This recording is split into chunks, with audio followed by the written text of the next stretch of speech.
Monsieur Jean-Pierre Lacroix, bonjour. Bonjour. Est-ce qu'il ne faut pas rendre plus robuste le mandat de la MINUSMA au Mali? Le mandat des casques bleus, il est robuste. La question, c'est d'abord de continuer à améliorer l'outil que constituent pas seulement les capacités militaires, mais les missions dans leur ensemble, dont l'objectif, je le rappelle, n'est pas militaire d'abord, il est d'abord politique.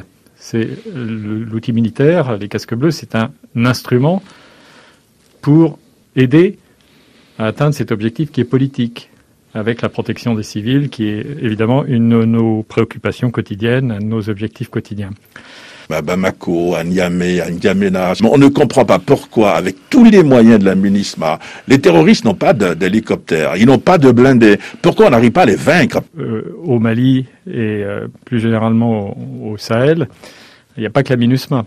Il y a des forces qui ont des mandats explicites, ce qui n'est pas le cas de la MINUSMA, d'aller chercher proactivement les terroristes pour les neutraliser, notamment la force Barkhane et aussi maintenant la force du G5 et plus récemment Takuba. Toutes ces actions, toutes ces forces, elles obtiennent des résultats qui sont non négligeables. Simplement, la zone, elle est immense. Elle est, je rappelle, l'ensemble du Sahel, c'est 5 millions de kilomètres carrés. Le Mali, à lui seul, c'est 2,5 fois le territoire français. Alors en Centrafrique, il y a la MINUSCA, des témoins, des sources fiables parlent de plus en plus de présence de mercenaires russes, ils sont de plus en plus nombreux.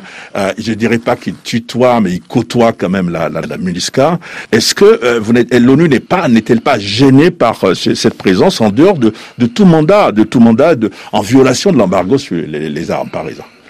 La République centrafricaine est un pays souverain. Le gouvernement est tout à fait en droit de passer des accords bilatéraux avec des partenaires.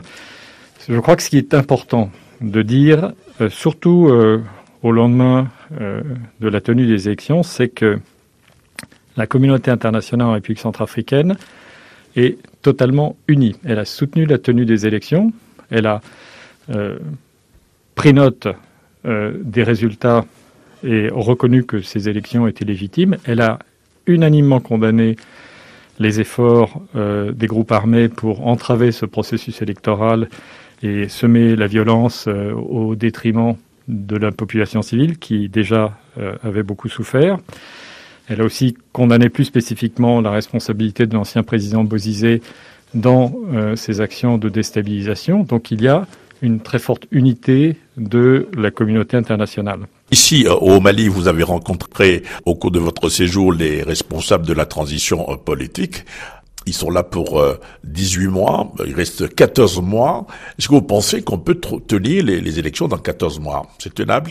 Je crois que c'est important de tenir ces délais, bien sûr, c'est ambitieux, mais il y a toujours une vertu propre dans des délais ambitieux. Ça met la pression et ça permet de faire avancer les choses probablement à un rythme plus soutenu.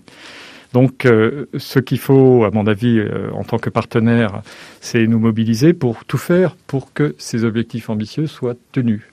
Vous venez d'un voyage de terrain, vous avez parlé forcément des accords de paix d'Alger avec des groupes armés qui sont impliqués dans le processus. L'application de l'accord est quand même poussive sur le terrain. Est-ce que vous avez passé des messages ou pas? Ce que j'ai constaté, c'est qu'il y a une volonté commune de travailler. Un engagement des autorités de la transition très clair en faveur de la mise en œuvre de l'accord de paix. Oui, il y a eu des retards, bien sûr, il y a eu certaines avancées, il ne faut pas non plus les négliger. Je pense notamment au déploiement d'éléments des forces armées maliennes reconstituées dans certaines zones du Nord. Mais il faut aller beaucoup plus loin, naturellement, avec non seulement le renforcement de l'action en matière de sécurité, avec le DDR, désarmement, démobilisation, réintégration, mais aussi les actions de nature socio-économique et les réformes institutionnelles. C'est tout un ensemble, évidemment, qui doit avancer maintenant. Toute dernière question, la paix dans le Nord, est-ce qu'il faut négocier avec les djihadistes ou pas? Bon, d'abord, la responsabilité des autorités maliennes de le définir, de le déterminer. Ça pose beaucoup de questions, et notamment la question de savoir s'il y a des groupes ou des éléments de groupes djihadistes ou terroristes qui peuvent être amenés ou encouragés ou vouloir venir à la table de négociation.